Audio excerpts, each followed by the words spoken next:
विकसित झाला. त्याचबरोबर ख्याल हा प्रकार एक प्रकारे थोडासा लिबरेटेड म्हणता, तसा लिबरेटेड फॉर्म होता. ध्रुपद गायनामध्ये जो एक बंदिस्तपणा जास्त, नियमांची एक प्रतिबद्धता, असंच गायला पाहिजे, अशाच प्रकारे गायला पाहिजे, हेच गायला पाहिजे, असं जो एक थोडासा नियमांचा जो एक कधी कधी जाचकपणा असा व्हायचा. त्याच्या कंपॅरिझनमध्ये ख्याल हा लिबरेटेड, एक बंदिश व्यवस्थित ही झाली की त्याचा विस्तार रागाचा बंदिशीच्या अनुषंगाने तुमच्या तसा योग्य वाटेल म्हणा. त्यामुळे प्रत्येक गायकाचं गाणं हे वेगळं असायचं. जर मी म्हटलं तर आपण बंदिस्तीच असे राग होत असला तरी प्रत्येकाचं गाणं वेगळं, लिबरेटेड फॉर्म. याबरोबर इतर अनेक फॉर्म हे विकसित झाले. त्यात सर्वपरिचित फॉर्म म्हणजे तराना. तराना फॉर्म वेगळा विकसित झाला. त्रिवट, चतुरंग, अष्टपदी हे सगळे फॉर्म विकसित झाले. आणि एका काळी हे सर्व फॉर्म हे गायले जायचे. ग्वाल्हेर घराण्यामध्ये तर हे सर्व फॉर्म गायले जायचे, हे सगळे प्रकार गायले जायचे. आता थोडंसं एक रिसर्च हा डोक्यामध्ये म्हणतो ना की रिसर्चचा किडा डोक्यामध्ये असला की हे का कसं, म्हणजे मी माझ्या विद्यार्थ्यांना नेहमी सांगतो की प्रत्येकाने कुठल्या गोष्टीचा अभ्यास जर करायचा झाला तर 3 गोष्टी आपल्याला सतत विचार करायला पाहिजेत. 3 प्रश्न सतत उपस्थित करायचे आणि त्याची उत्तरं शोधायची. सगळ्यात पहिला प्रश्न म्हणजे हे काय आहे, व्हॉट इज दिस. हे काय आहे, हा काय प्रकार आहे, हे काय आहे. मग त्याचं उत्तर शोधायचं. मग आपल्याला कळतं हा हे आहे, हे असं आहे, हे आहे, याचा अर्थ हा आहे. आपल्याला ज्ञान मिळतं, माहिती मिळते. संगीत काय आहे, कशाला म्हणतात संगीत, संगीत हे आहे, असं आहे. त्याचं डेफिनेशन आपल्याला कळतं, व्याख्या कळते, हे काय आहे त्याची जानकारी मिळते. दुसरा प्रश्न, हे कसं करतात, हाऊ इज दिस डन. कसं करतात या प्रश्नाचं उत्तर शोधायला गेलं की आपल्याला हे असं होत आहे, हे असं करायचं असतं. स्किल आपल्याला कळते, हे अशा तऱ्हेने करायचं असतं. हा राग असा गायचा असतो, हे अशा प्रकारचे असतं. रागाचं वर्णन, माहिती वगैरे सगळे झाली. व्हॉट इज राग हे सगळं झालं. हे कसं करतात त्याचं स्किल मिळतं, असं करायचं. आणि तिसरी गोष्ट काय, हे का करायचं, हेतू काय, याचा उद्देश काय. हा उद्देशाच्या मागे घेतलं की आपल्याला सगळं त्याचा विश्वासावर येते. हे अशासाठी करायचं असतं, हे ह्याच्यासाठी करायचं असतं. प्रत्येकाचे उद्देश वेगळे असू शकतात. संगीत शिकायचं, आपण गाणं शिकायचं म्हणतो तर उद्देश वेगळे. मला गाणं शिकून डिग्री पाहिजे, म्हणजे याचा मला उपयोग करता येईल, ओके. मला शांत सुखाय गाणं शिकायचं आहे, हा चांगला येतो. मला गाणं शिकून अशी आत्मिक वृत्ती पाहिजे की मला ब्रह्मानंद त्याचा मला प्रचिती आली पाहिजे, हा एक उद्देश आहे. वेगवेगळे उद्देश असतात. हे 3 प्रश्न आपण करतो. आणि त्याच्यासाठी ज्याला आपण टूल म्हणतो, ऑब्झर्वेशन, अनालिसिस, हे 2 टूल्स हातात साधन.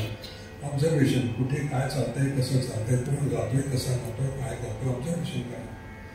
मग त्यात आपल्याला जे चांगलं वाटेल त्याचं अनालिसिस, हे असं आहे, हे असं आहे, ते कळलं म्हणजे आपल्याला समजून घ्यायला सोपं जातं. तरणा इतका छान प्रकार आहे. तरण्याचं मी अनालिसिस करायला लागलो. तरणा काय आहे, हे ह्याचं एकाक्षरी गायन प्रकार. एकाक्षरी, एक अक्षर, शब्द पण नाही, अक्षर. तन नो तन दी तन ताना, हे एक अक्षर आहे. हा एकाक्षरी प्रकार आहे तरणा. मग एकाक्षरी असलं तरी प्रत्येक तरणामध्ये 30 अक्षरं काय येतात. तोम त न री द न 30 अक्षरं काय येतात.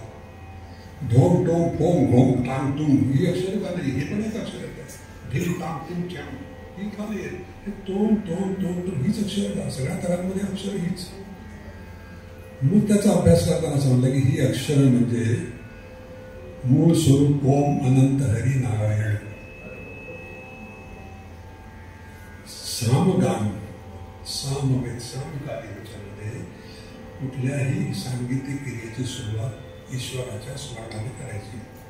जसं आपण श्री गणेश करतो, श्री गणेश आहे, तसं ओम अनंत हरी नारायण हा बीज मंत्र होता. त्याचं उच्चारण करायचं, सुस्वर उच्चारण करायचं आणि आपल्या क्रियेला सुरुवात करायची. ओम अनंत हरी नारायण. आज सुद्धा ध्रुपद गायक ओम अनंत हे परंपरागत आलेले ओम अनंत हरी नारायण, हे ओम अनंत हरी नारायण ही प्रथा होती. ज्या वेळेला मुस्लिमांचं आक्रमण झालं, एका हातात कुराण आणि एका हातात तलवार, धर्म परिवर्तन करा नाही तर गर्दन छाटली जाईल, अशी सक्ती जेव्हा झाली तेव्हा त्यावेळेचे संगीतकार त्यांनी स्वेच्छेने धर्म परिवर्तन स्वीकारलं. का तर आपल्या कलेचं जिवंत ठेवलं पाहिजे ना. आपणच जर नाहीशी झालो तर कला काय गेलीच की. कलेचं काय, ती कला सुरक्षित राखण्यासाठी, कला जिवंत राखण्यासाठी त्यांनी धर्म परिवर्तन स्वीकारलं. मग धर्म परिवर्तन स्वीकारल्यानंतर ओम अनंतरी नारायण कसं गायचं? ओम अनंतरी नारायण म्हणजे धर्म परिवर्तन अर्थच नाही का. ओम अनंतरी पुन्हा लगेच ती तलवार आलीच पुन्हा. मग त्यांनी चिटिंग करायचा प्रयत्न केला, चिटिंग केलं, त्याचं डिस्टॉर्शन केलं. ओम अनंत हरिण नोम तोम तोम तोम तोम तोम तोम ताम नोम ताना नाना नेताना. मनामध्ये ओम तो ओम अनंतरी नारायण, पण गाताना तोम तोम तर डिस्टॉर्शन केलं जाणीवपूर्वक. आणि अशा रीतीने ते नोम तोम प्रकार चालू झाला. तराना करताना हीच त्यांना पाठाक्षर घेतली, त्यांनी तराण्यामध्ये परिवर्तन केलं. तोम ताना नाना नेता नाना तदाने दोम ताना हीच आहे अक्षर, हे त्याने सुरुवात केली काय. मग इतर जे संगीतकार होते कारण अरे वा हा छान प्रकार आहे. मग तुमचं ओम तोम तनन हे ओम अनंत नारायण झालं. मुस्लिम संगीतकार म्हणाले आम्हाला आमचा सुद्धा अल्लाह आणि अली आहे ना, आमचा सुद्धा अल्लाह अली आहे, त्याला पण घ्या, येऊ द्या त्याला. यला यला यलली लोम यले यल लोम लोम यल्लेला, हे यले यला यला या हे काय आहे? अल्लाह आणि अली, येऊ द्या, स्वागत आहे. बिनकार ते म्हणाले अहो आमच्याही वाद्याची भाषा आहे. दिरदिरताना दिरदिरताना ते दिरदिर हे काय आहे? तरुणामध्ये दिरदिर शब्द कुठून आले? ही अक्षर कुठून आली दिरदिर? ही बिनकारांची अक्षर. दिरदिर आपण म्हटलं ना सतारीचा दर्जा तसा मूळ म्हणजे बिन, वीणा बिन, त्याची अक्षर आहेत दिरदिर ती पण येऊ द्या, ती पण आम्ही गातो. पखावत म्हणाले आम्हाला कशाला मागत होता 10 घंटे धुमकडे कधी 10 घंटे पखावाजाचे पाठाक्षर बोलत ते पण आले त्याच्यात. असा सगळे मिळून एक छानपैकी तराना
लयकारी. कारण शब्द आणि अक्षर हे जिभेचा आघात असतो आपल्या तोंडामध्ये. आघात आला म्हणजे लय आली, लय आली म्हणजे लयकारी.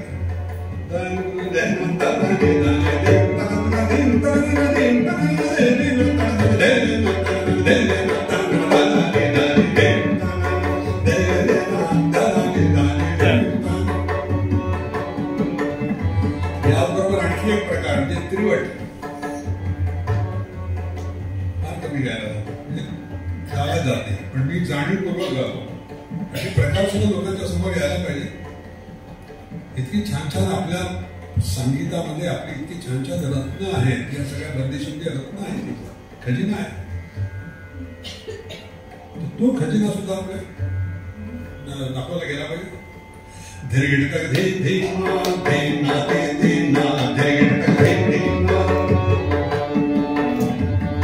तिरवटमध्ये 3 प्रकार. त्याच्यामध्ये पखावाचा बोल, त्याच्यानंतर सरगम, त्याच्यानंतर तराण्याचे बोल, असे 3 प्रकारचा आणि गणित. त्याच्या या 4 मध्ये 4 प्रकार घेऊन चतुरंग होतो. त्यातले 3 प्रकार कुठे तर तो तिरवट.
झपतालाचे बोल हे 3 तालात बसवले आहेत.